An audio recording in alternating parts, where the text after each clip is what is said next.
ignorance is not an excuse anymore. That is the long and short of what I'm trying to say. Ignorance cannot be an excuse anymore. There are some things that even if you do not know, a simple Google search would give you an answer and you know what to do.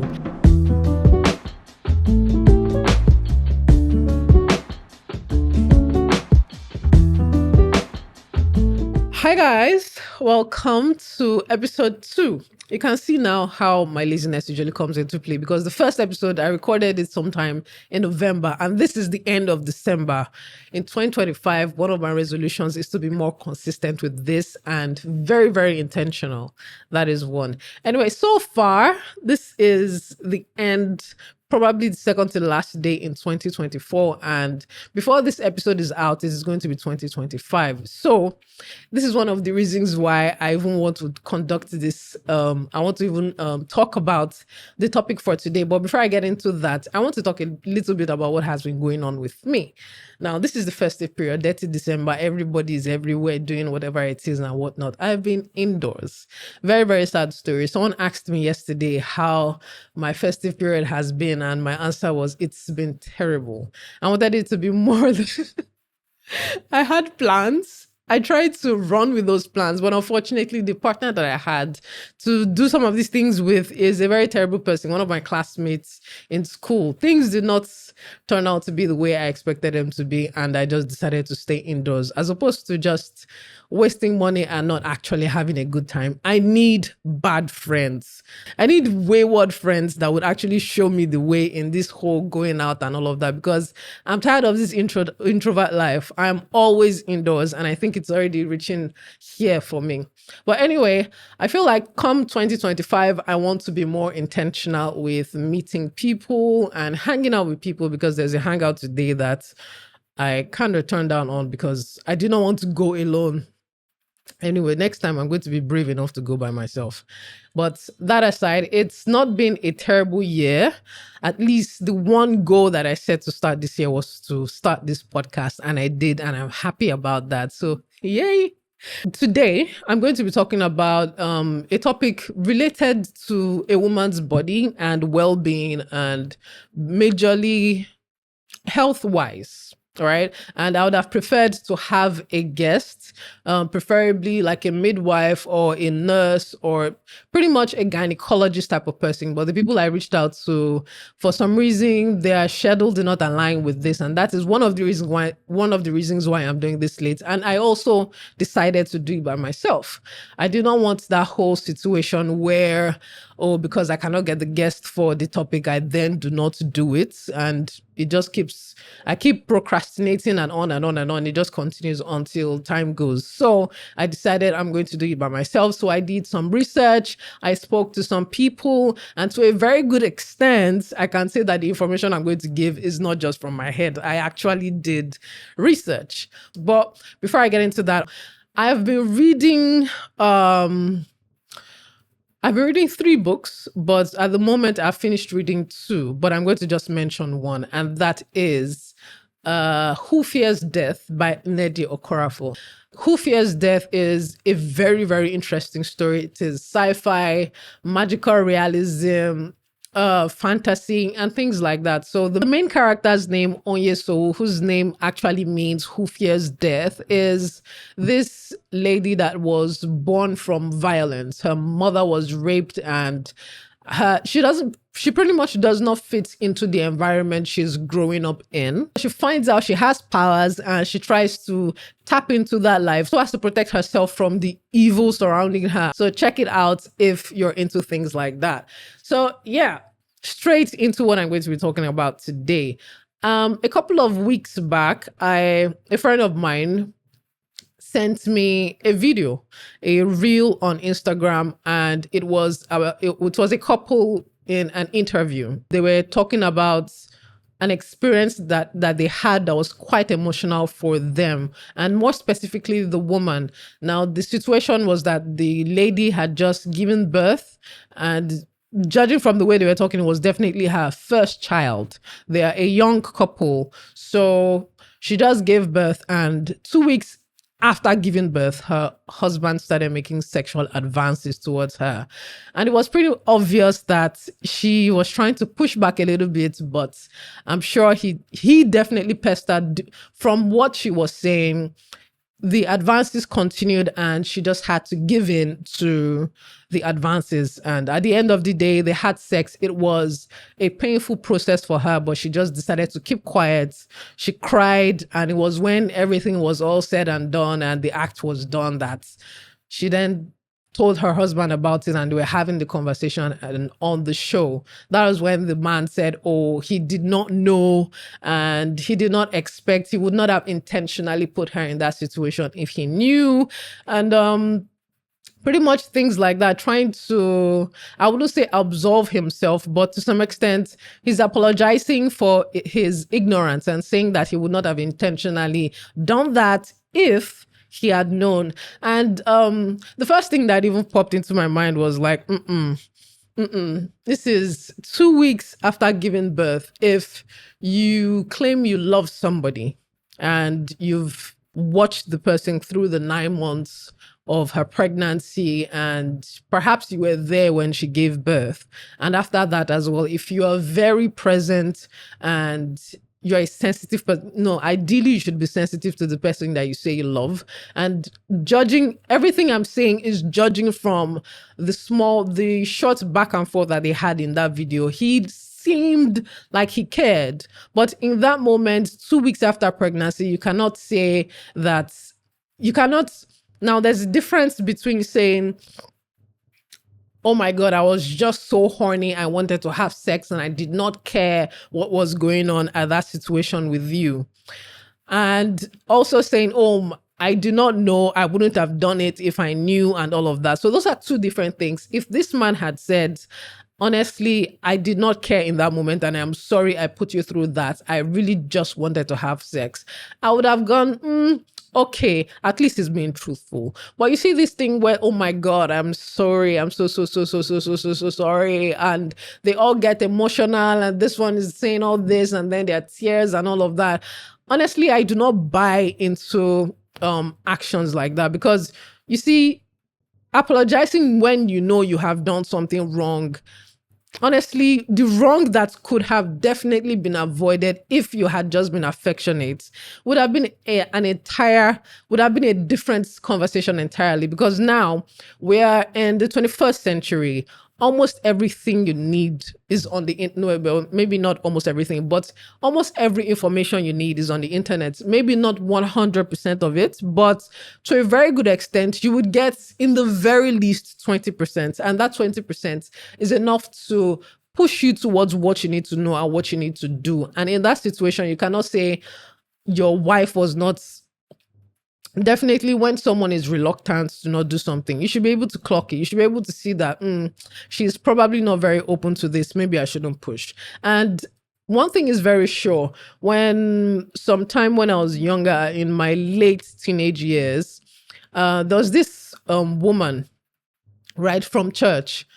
She had just given birth and it was even 1 month. The baby was 1 month old, but it was just she, the baby, and her husband. But the husband had to travel for a very, very important event. And it was just a case of, around that time, I wasn't doing much. So my mom just came and she's like, oh, this lady from church needs help. You go to her for like a few days and help with her baby. She just gave birth and all of that. Her husband is not going to be around. She doesn't have help and yada, yada, yada. I did not debate it. Looking at the situation, normally taking care of kids is not my forte, but looking at the situation, I'm like, you know what? All right. Definitely. So I was in that situation, 1 month old baby, and for some reason, this baby was a very quiet baby, not problematic in the usual ways that I've seen babies act, but I could still see what this woman was juggling, even with the husband not being around. They were a very new couple. Their house was there wasn't really a lot to do in the house, but I could still see she was trying to struggle with this and that. And I pretty much just tried to do what I could. So if she asked me to do anything, I was very open to it. I would jump at him. Me that I don't like housework, I was happy to jump at him because I just wanted to help. And I feel like as a husband in this kind of situation, if you're seeing your wife just give birth 2 weeks in, she's definitely battling breastfeeding. She's healing from the pain. She's trying to come to terms with the fact that she has a newborn baby and she's dealing with all these things. And I'm very sure she is not getting sufficient sleep. All these things, if you're a present husband, you see it and you would know 2 weeks after childbirth is definitely not the time to ask for sex. And she also said it in the video, I am battling through a lot of things. Sex is not even what I'm thinking about right now. I just gave birth. I'm just trying to get my life back to normal. Now, one thing I'll just say I'm very annoyed about is the whole ignorance shtick. We're in the 21st century. Almost everything is on the internet. And I had to ask a friend of mine that just got married like over a year ago. His wife just gave birth, and I had to ask, how long did it take for you guys to start having sex? And he just told me, that conversation has not come up. She gave birth like a month ago. So that conversation is definitely not there. She had a C-section and she's still trying to heal and all of that. So I'm like, you know what? This is someone that was definitely present during the process of the childbirth and all of that. And see, ignorance is not an excuse anymore. That is the long and short of what I'm trying to say. Ignorance cannot be an excuse anymore. There are some things that even if you do not know, a simple Google search would give you an answer and you know what to do. And according to some of the articles that I read, the first week, second week, third week, around this time is when any health concern would come up. And having intercourse, forcing intercourse around this time is really not even advisable by any healthcare provider. Ideally, you're advised to wait till the healing is no longer there. And I watched a YouTube video of a lady that had just given birth, and she said it took 2 months. At the point where she said, okay, I do not feel any pain from childbirth anymore. It was 2 months after birth. That's 8 weeks already. And ideally, I mean, 2 weeks is ridiculous. Now, childbirth has actually been, the pain of childbirth has been likened to the breaking of bones. And I'm not talking about your pinky type of breaking of bones. I mean like your arm, you're breaking. And you can just imagine, even when you have a strain, you know the kind of pain that you feel and how long it takes for your body to heal from that. And you're saying a whole 9 months of the body changing, hormones raging, and your body literally expanding to that point. What your body is doing after childbirth is that it is trying to go back to its normal form. It has expanded up to, honestly, I really can't, but you've seen what pregnant women look like, and your uterus is trying to shrink from that size to maybe like the size of an orange, probably smaller than my fist. So just imagine just how long it is going to take. It is not a drastic process. It does take time. And the doctors have already said, ideally, it takes 6 weeks. 6 weeks is the average time it takes for a woman's body to heal. But even that differs. That is just the average time when things should start getting back to normal. Because according to them as well, your body really does not get back to how it was before you got pregnant. Your body has undergone a lot of changes, and chances are, even physically, it might not get back to what it used to be. And that's just even more than just the weight gain. The weight gain is just one of the things that people see. So there are two types of birth processes: that the natural birth, which is the vaginal birth, and the C-section, the cesarean section, which is a major surgery. If you're lucky enough, you do your vaginal birth without any tears, but even that is still very painful. And there is also this process called episiotomy, where an incision is made so that your vagina opening is wider so the baby can come out. And that would require stitches. And maybe weeks, even weeks after, you're still going back for checkup to make sure it heals nicely. If you try having intercourse around that time, it's definitely going to be painful. And there is also the C-section. And of course, that is a major surgery. Your body is definitely going to be opened up, and stitches are also going to be there. And it is advised that women that undergo that process, even up to 6 weeks, they are not advised to do any heavy lifting. They should just rest, do the breastfeeding, try to take care of their baby, bond, and heal. Emphasis on resting so you can heal. Another thing that women actually deal with after childbirth, because people like to think that once you've given birth, that is the end of things and things will just start going back to normal as they should, which they should, but there's also still the bleeding after that. There's the emotional aspect of it as well, besides just the physical and your body changing and your brain adjusting to your new reality and your new responsibilities. And there is this thing called baby blues. They call it baby blues, that comes with anxiety and drastic hormonal changes, which also affects your emotions to a very good extent. And in extreme cases, there is postpartum depression, which is PPD. Now, women experience this, and I actually found out that women are actually stigmatized for feeling this way towards their babies because after childbirth, people just expect that the woman is all happy. And of course, it's a lot of people have said that after childbirth, they forgot about everything else and they were just happy to hold their bundle of joy and all of that. But that's not the case for all women. Some women actually do find it hard or difficult to bond with their babies, and it causes a lot of emotional stirring. I heard of a woman's story where she was even hallucinating, she was having panic attacks and things like that. And she was at some point even suicidal. She thought of killing her baby and things like that. And until she was diagnosed with PPD before she actually knew what was going on. And those are extreme cases. People experience things like this. Women experience things like this, and all they need during this time is just support, people that try to at least understand what they are going through and support in any way that they can. Because when I saw posts about women going postpartum depression and their partners not really understanding what it is, and just reading up about it, hearing people's stories, and just being conversant with this stigmatization that even comes with that comes with a natural process. Sometimes people find it very difficult to wrap their heads around. Like a man saying that, oh, how would you look at your baby and not feel love towards your baby? But it is a thing that happens. That you do not understand it does not make it less real.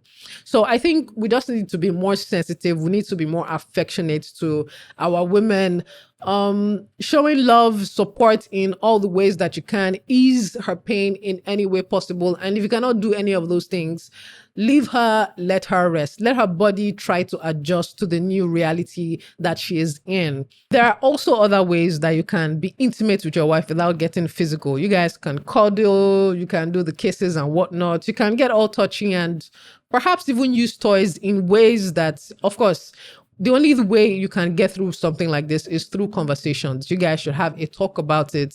And if it's getting to the point where you both need that form of intimacy, have a conversation about it and be sure that she has gotten to the point where she can handle whatnot. And definitely there has to be lubrication so as to help with pain, if there is still a little bit of pain, to help with the pain and to pretty much just make things easy. And communication is what is going to get you people through the process. If you insist, you must go through it. So averagely, it takes around 6 to 8 weeks, and communication with your partner goes a long way. When you guys talk and pretty much you're a team in this process, because of course the child did not come from just one person. So as long as you're a team, you are very present with all the activities going on, you should be able to show affection, care, and support in every area that you can step up as a partner.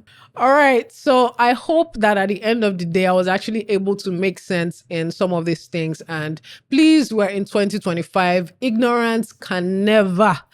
I'm even talking to women as well. When you clock this kind of behavior, this should be nipped in the bud. So yeah, that is that for this talk on postpartum care and sex after childbirth.